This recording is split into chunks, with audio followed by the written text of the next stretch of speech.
สบายดีพี่น้องสบายดีมาพบกับเอมี่เมื่อนี้ขั้นข้าวเปียกเมนู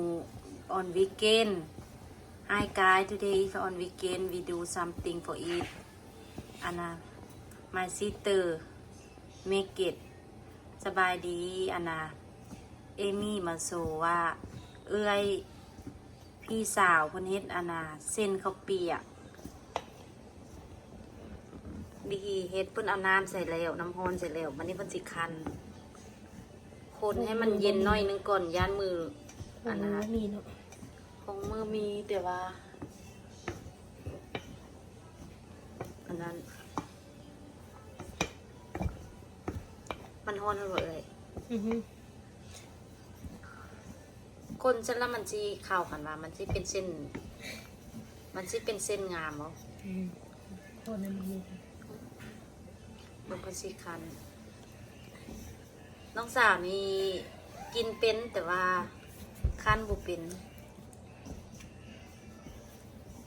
น้ำฮ้อนนั่นน่ะผงใส่ตุกนึ่งไม่สิ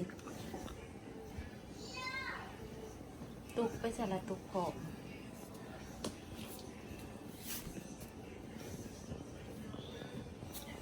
เอาน้ำฮ้อนใส่จอกนึ่งพี่น้องจอกสำนีต้มแล้วพองใส่คนให้มันเย็นหน่อยนึงโหยค่อยโหยแล้วมันคั้นแบบนี้แป้งนี่อย่างนี้เลยแป้งสิงคโปร์แป้งข้าวเจ้าสิงคโปร์ข้าวเจ้าย่างละหงวะสิงคโปร์กับแป้งข้าวเจ้าผสมกันเส้นแล้วมันจะเป็นเส้นงามเส้นฮ้อนหลายเจ้าสิได้กินข้าวเปียกกะทิไผติบ่ได้กินของมือเดียวเอาคนนี้ก่อนเอมี่สิทายตัวให้เบิ่งซอกของมือเอ้ยก่อนสบายดีพี่น้องวันนี้มาพบกับเอมี่สาวลาวไกลทินมื้อนี้เอมี่กับพี่สาวหรือเอ้ยเฮ็ดข้าวเปียกหมูเอมี่กำลังสิกินโซพวยบ้างไงพี่น้องข้าวเปียกเอมี่มาได้กินนำกันเด้อสบายดีเป็นอะไรอยู่ดีมีแฮงบ่ทุกคนบ่มื้อนี้เป็นมื้อวีคเกนด์มื้อนี้เป็นวันเสาร์ตอนแลงเฮ็ดข้าวเปียกกินมาเด้อกินนำกันเด้อเดี๋ยวมึงเอมี่ซิมันก่อนว่าแซ่บบ่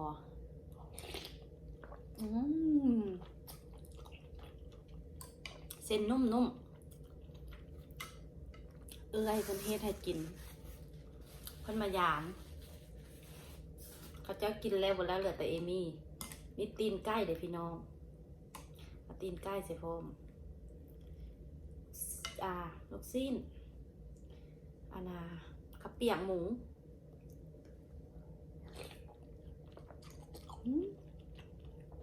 น้ำนี่เอมี่มากินส้มหวานมาได้กินนำกันเด้อ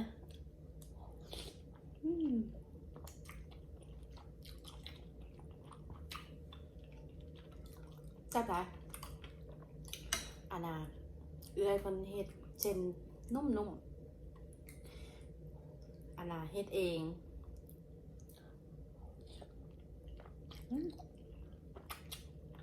จัดไปเสียบหลาย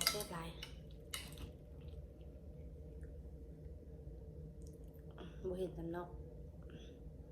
กล้องอยู่ไกลมาเด้อมากินนำกันเด้อมีไกลเลยบ่นี่กินนำกันแซ่บหลาย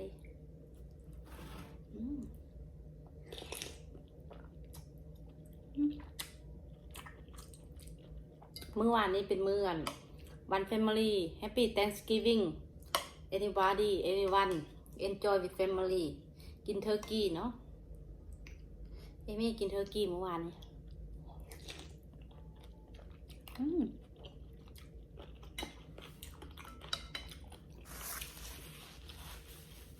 กินเทอร์กี้แล้วก็แบ็คไฟเดย์สำหรับคนที่มักช้อปปิ้งเนาะช้อปปิ้งราคาออนเซล มันมีช่วงว่าลดราคานะหลายเปอร์เซ็นต์แบบว่า70% 80%ไปซื้อเดียวนี้เหมาะสำหรับซื้อสำหรับคริสต์มาสอีฟสำหรับเป็นของขวัญให้พ่อแม่พี่น้องหรือว่าให้พี่น้องให้ลูกให้ผัวให้เมียเหมาะสำหรับช้อปปิ้งช่วงนี้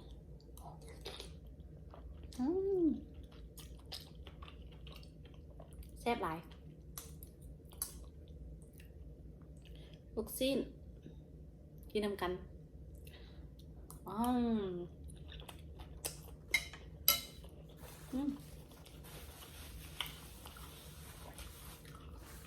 แซ่บหลาย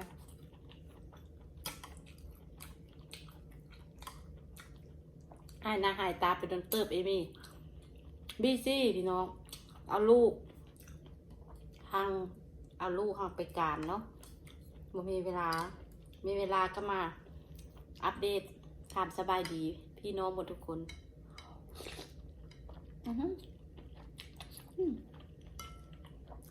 อาหารโปรดเอมี่นี่สมัยตะกี้เอมี่อยู่เมืองลาว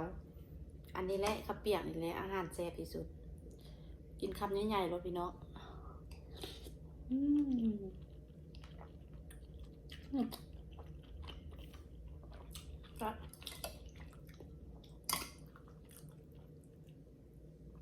อากาศหนาวสนุกก็สิลงบางมือซ้ำไทม์ซ้ำเดย์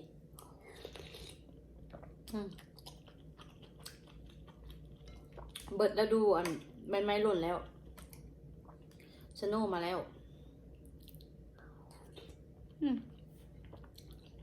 แซ่บหลายข้าวเปียกกะทิไปตีบ่ได้กินเพิ่นเอาตีนไก่ใส่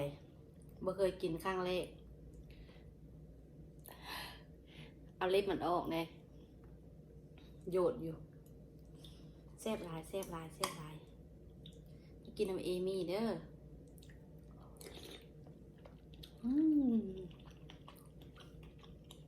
น้ำหวานข้าวเปียกเอมี่มากินหวานเดี๋ยวโดนกินให้หน่อยโอเคกินสมือเป็นหมูเดี๋ยวนี้ก็เป็นหมูอยู่แล้ว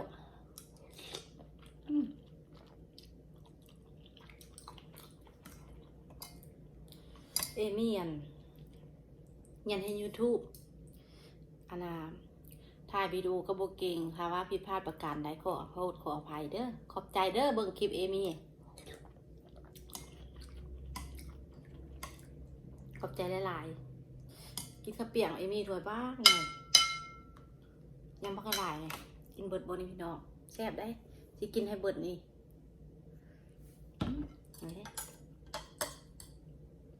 เส้นข้าวเปียก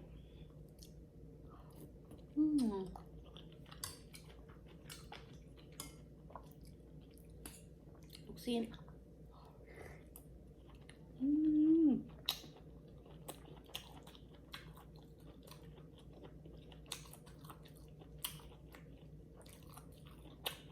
แซ่บหลาย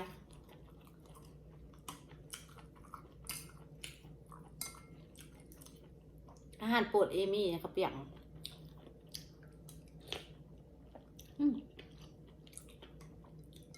แซ่บที่สุดเอื้อยพวกนี้นะกินขอบใจหลาย thank you my sister for cook dinner for me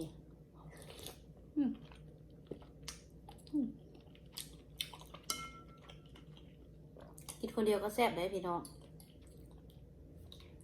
กินคนเดียวก็แซ่บ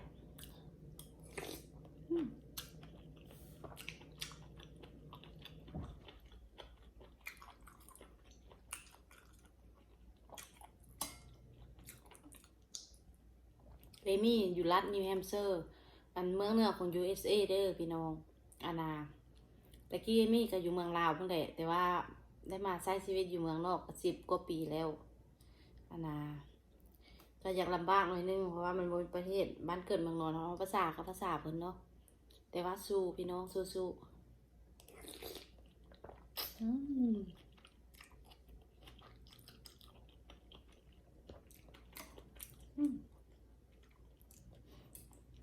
โอเค